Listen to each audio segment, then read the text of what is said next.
특별한 징후들, 사전 작업부터 치료 계약의 완료되기까지의 사이에 병리적으로 자기 외적인 개인은 종종 일련의 탈피 술책들을 사용한다.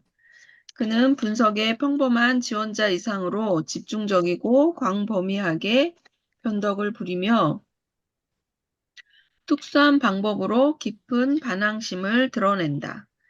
일반적인 환자는 그가 올바른 분석가를 선택했는지에 대해 불확실해하며 앞으로의 고난에 대한 몇 가지 염려들이 있는 반면에 정신분열증적 개인은 종종 그가 분석가를 잘못 선택했다고 확신하며 그의 상태가 가망 없다고 느낀다.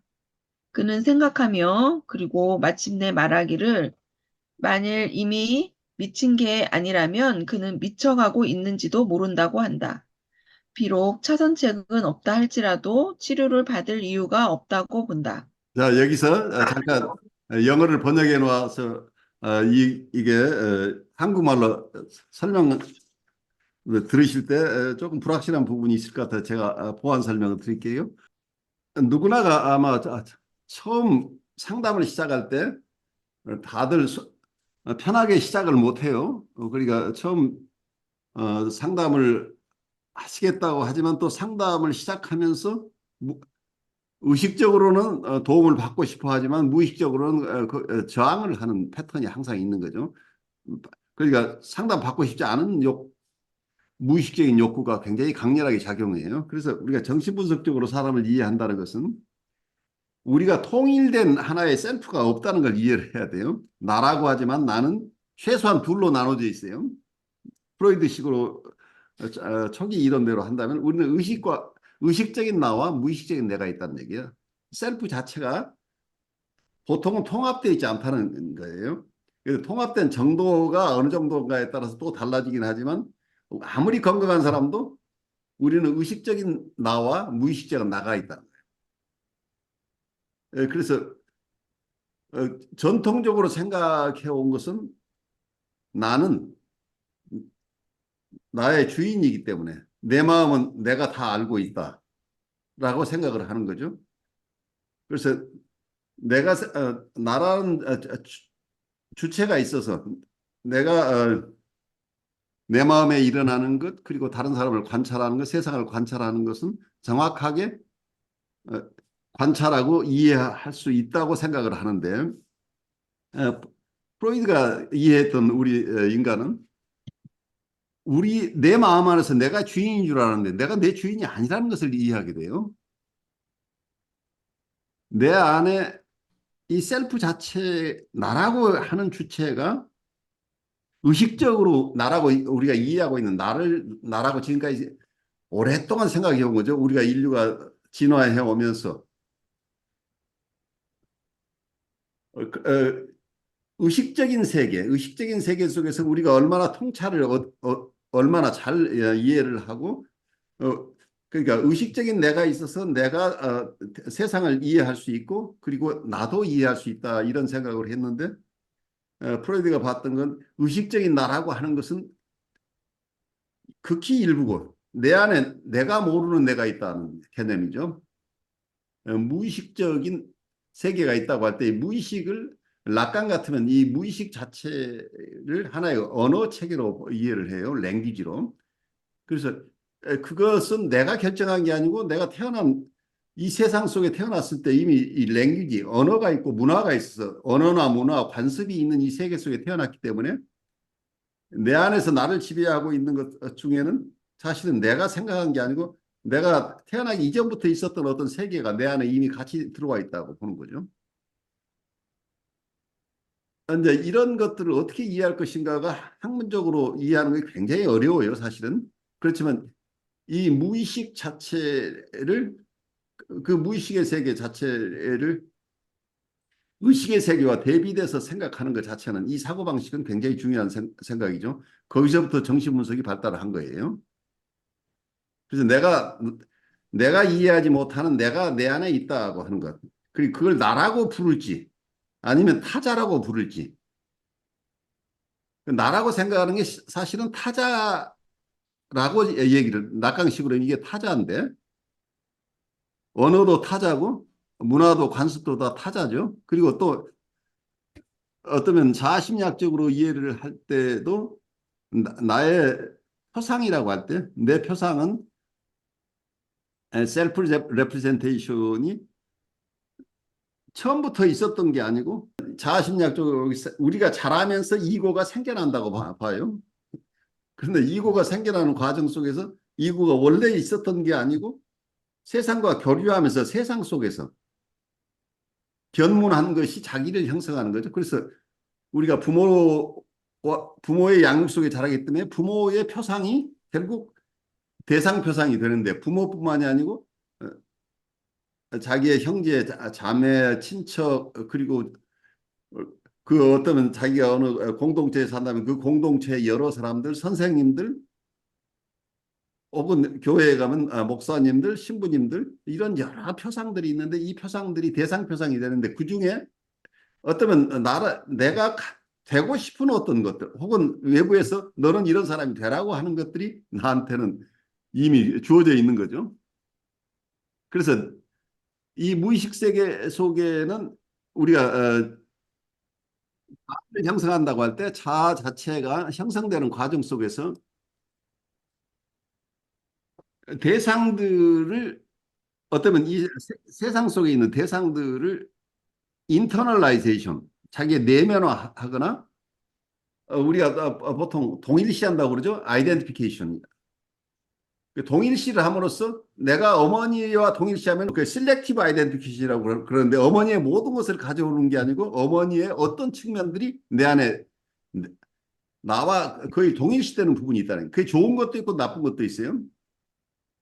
내가 담고 싶지 않은 것도 담고 담고 싶은 것도 담는데 이런 게 여러 대상들과의 관계 속에서 내가 형성되는 거예요. 그래서 셀프라고 하는 것 자체, 나라고 하는 것 자체를 이해하는 게 만만치 않아요.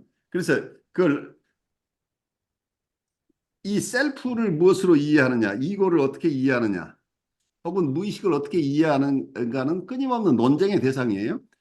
그 부분은 우리가 오늘은 화요일 수업인데 수요일 수업에서 첫 번째 시간에 정신분석의 이론 중에 이제 비교 정신분석학이라고 그래서 여러 학파에서 정신분석을 이해하는 것이 각각 다른데 학파 간에 어떤 점이 서로 다르고 어떤 것이 같은가 하는 비교 정신분석학 쪽에서 제가 조금 더 깊이 여러분과 나누고 싶은 부분들이에요. 우리가 임상적으로 사람을 대할 때 우리 안에 있는 갈등이 의식적인 나와 무의식적인 내가 항상 부딪히고 있어요.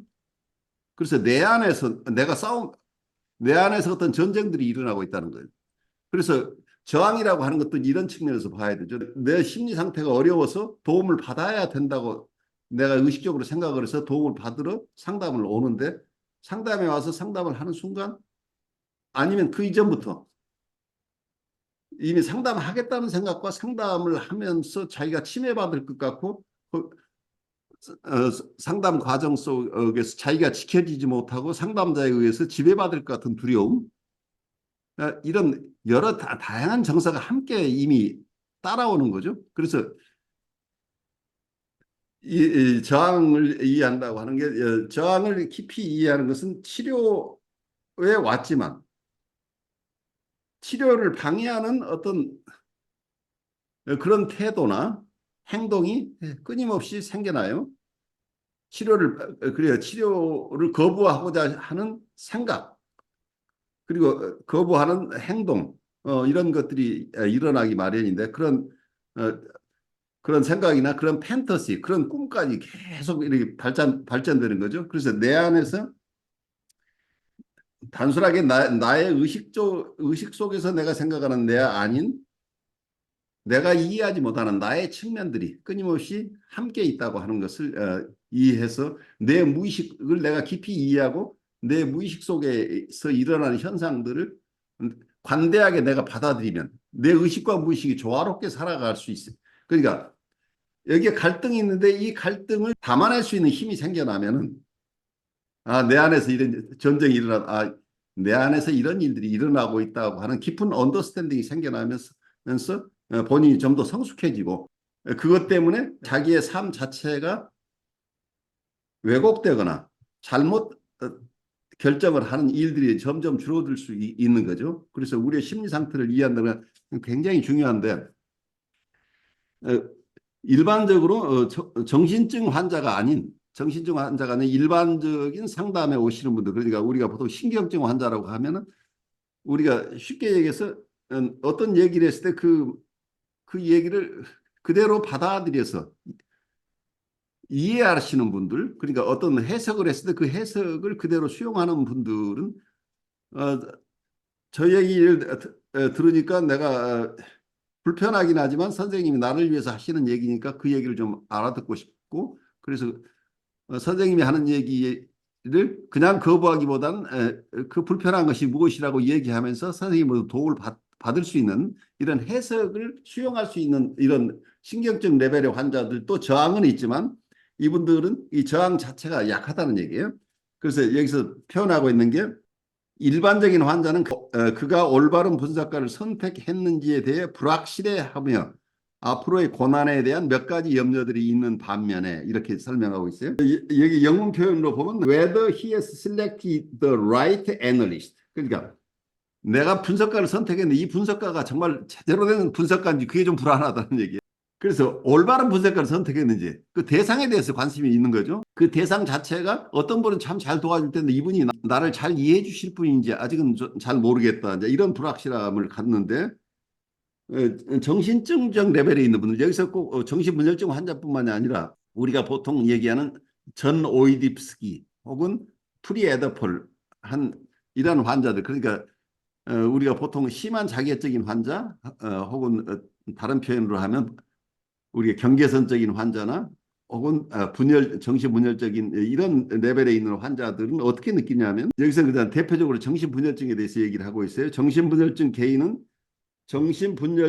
개인은 종종 그가 분석가를 잘못 선택했다고 확신하면 그의 상태가 가망 없다고 느낀다. 여기서 말하자면 굉장히 호프리스한 상황이죠. 잘못이라는 용어가 나와요. 여기서는 스파티니스는 이걸 The schizophrenic individual is often convinced that he has selected the wrong one and that his condition is hopeless. 그러니까 이분들은 확신범이란 상담이 왔지만 내가 틀림없이 잘못 선택한 거야. 이미 여기서 확신이 있다는 얘기예요. 그러니까 제일 어려운 게 뭐냐면 정신증적 레벨에 있는 분들은 자기 생각이 옳아 무조건. 내가 판단할 때 이분도 아닌 것 같아. 근데 정말 이분에게 도움을 받는다고 했지만 난 도움을 받을 수가 없어. 희망이 없어라는 정서를 갖는다. 그래서 자기 생각이 틀릴 수도 있다고 하는 그 여유가 없다는 얘기예요. 정신증적 레벨에 있는 분들은 자기의 어떤 생각이 들면 그 생각이 옳다고 믿어버린다니. 컨빅션이라는 확신이라는 장기적으로 수용되어 있는 사람들 중에 제일 어려운 게 특히 사상범위나 예를 들어 확신범이라는 게 있죠. 확신범은 어떻게 아무리 이론적인 설명을 하고 상황이 아무리 변해도 그 확신에서 벗어나지 못한다는 얘기예요. 자기가 이미 잘못 선택해서 자기는 도움을 받을 가능성이 없다고 하면서도 이제 어떤 의식적으로는 상담이 필요하니까 상담이 왔어요. 그런 상담이 왔는데 여기서는 이 사람들의 심리는 자기가 이미 미쳐 있거나 혹시 미쳐 있지 않다고 하면 내가 미칠 것 같아라는 이런 두려움이 있는 거죠. 여기서 내가 아무리 애써도 소용이 없다는 이런 생각을 한다는 얘기죠. 다른 방법이 없어서 여기는 오긴 왔지만 내가 아무리 애쓴다고 내가 치료될 것 같지 않아. 나는 치료될 수 없는 사람이야. 그래서 부정적인 세계관이 강렬하죠. 이 세계에서는 자기가 희망을 찾을 수 없다고 하는 희망 없음을 가지고 이 자리에 오는 경우가 많다는 얘기예요. 그래서 이런 부분에서 어, 우리가 만나는 분이 어떤 상태에 있는지를 우리가 이해하는 게 굉장히 중요하죠. 이분은 정말 자기는 조금 더 좋아질 수 없다는 확신을 가지고 있어서 이 세상에 희망을 이미 버리고 있는 분인지 이분은 나한테 도움을 받을 수 있을지 모르지만 한번 애써보겠다고 하는 이런 상태에 있는 분인지 그 그분이 어떤 상태에 있는지에 따라서 그분들을 돕는 방법이 달라지기 때문에 이건 굉장히 중요한 차이가 될 거예요.